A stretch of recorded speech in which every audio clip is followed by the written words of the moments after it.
Thanks, guys. We're back at Encore Chat, and I'm here with Randy Artiglere, who's a local musician who plays all over the place. He does Fleetwood Mac shows. He plays with covers, doing all different types of stuff. He's got his hands in all the pots of all different styles of music, and you got to really check him out and go see his website. Okay, Randy, how you doing? I'm great, Pete. Good to meet you, buddy. It's an honor. It's an honor to be here. I've seen thanks. some of the other footages of the fantastic musicians you've had in here, so I'm really thrilled to be here and interviewing. Thanks. I really appreciate that. I really do, Randy. We're trying to get it out there so people know what it takes to put into music to get out of it. That's why this whole thing started forming, you know.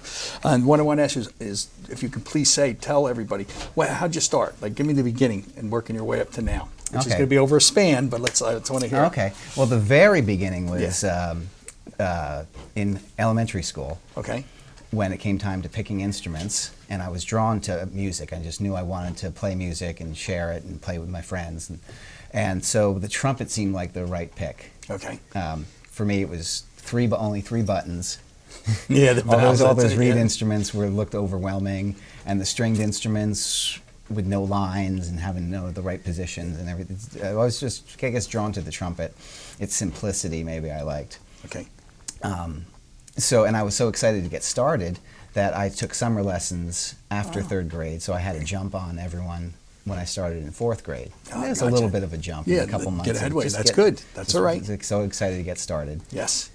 And so that shaped my pretty much social life and how I interacted with friends and met people was all through music. Mm-hmm. And it was around late junior year of high school where I found myself drawn to the bass. Okay. I had some friends who played guitar, and I would see local bands. MTV started coming out, yes. So I would have a visual of seeing bass players and thinking, there was something drawn to maybe the sound about it, and also its simplicity, because it's only 4 strings, mm-hmm. playing basically one note at a time. Right. So, I could probably figure that out. Just put your hand here, make this. I need to go higher, and find the notes, and then find the patterns, and kind of was self-taught for quite some time.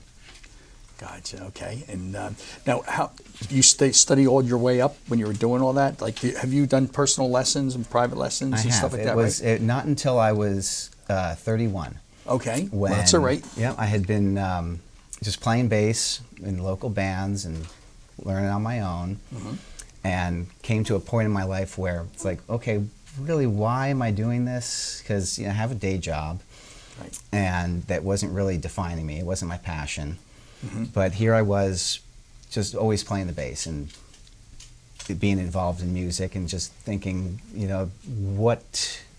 why or something. Am I sticking with this? What's it all about for me? Right. Right. And it was right around that time where I met this instructor out of New York City, a guy named Patrick Pfeiffer. Okay.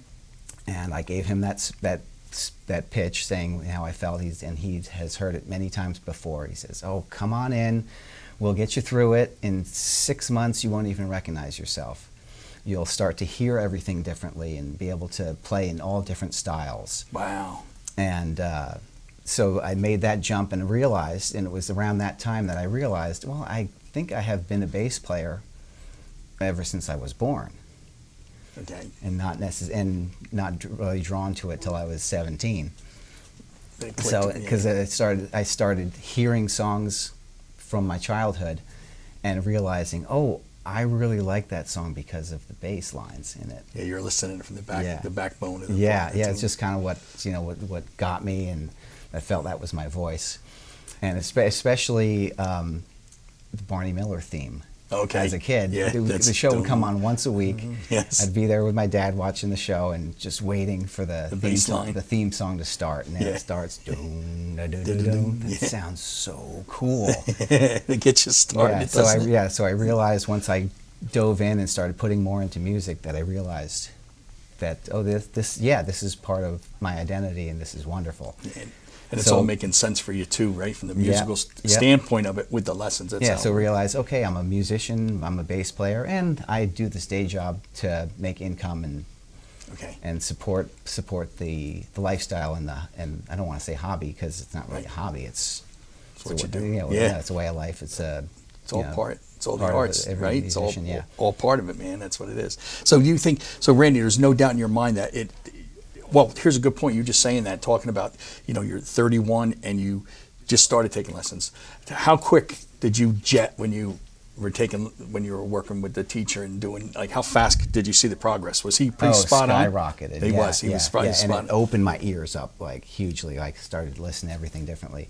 The very first lesson, I thought I was just going to go in, have a lesson with this well-known teacher, and get some things out of it, and maybe give me stuff to work on. But at that first lesson, he showed me this program of techniques and exercises and all this, and I realized, oh, this is a whole.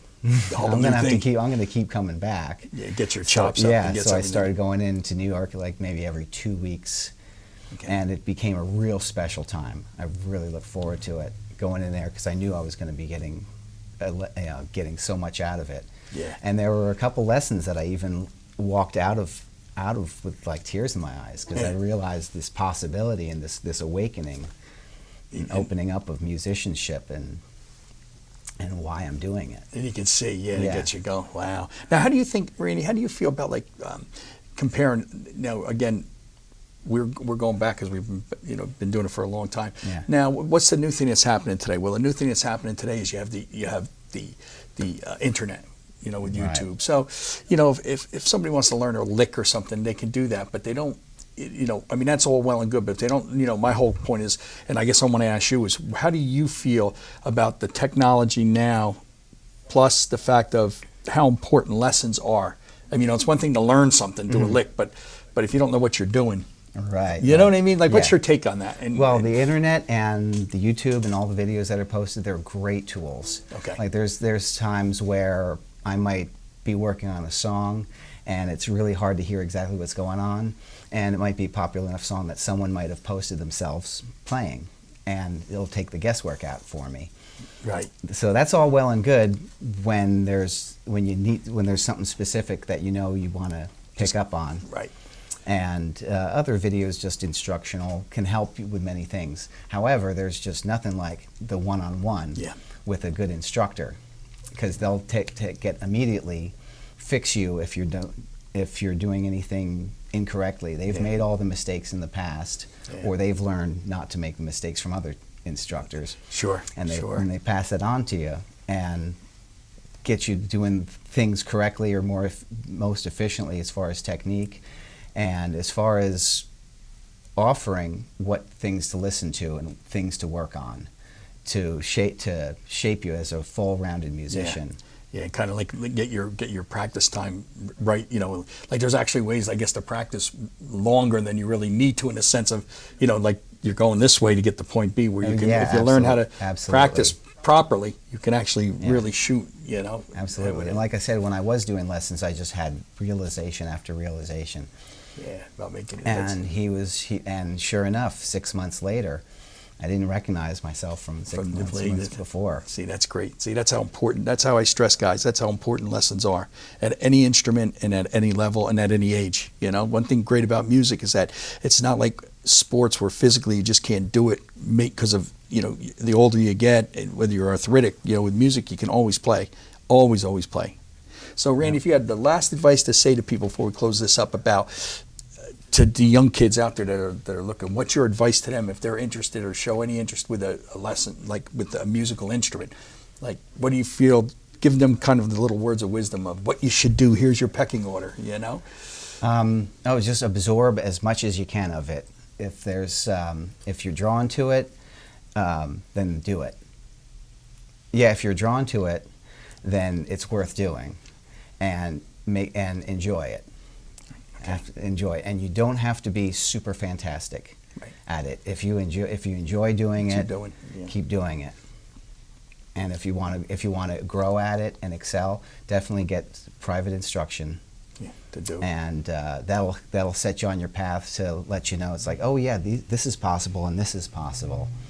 And like I said, you don't have to be like the best player, just well-rounded and learn so many things, and learning different styles so you can be in any kind of situation and be able to cop it, and play. And it's music, and music's feeling, and it's how you feel as an individual. Everybody's an individual when it comes to that. There's nobody that's it's you're dealing with feeling is what you're dealing with. And it's a form of expression. So it's a way for an individual to express themselves. Yeah, absolutely. Which I've found in anything that one has a passion for.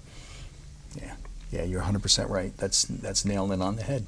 Yeah. Thanks, Randy. I really appreciate it. Thanks so much. My pleasure. And guys, go to Randy's, check out the website, and thanks again. And I just want to thank you from Encore Chat, and stay tuned, and we'll see you next time.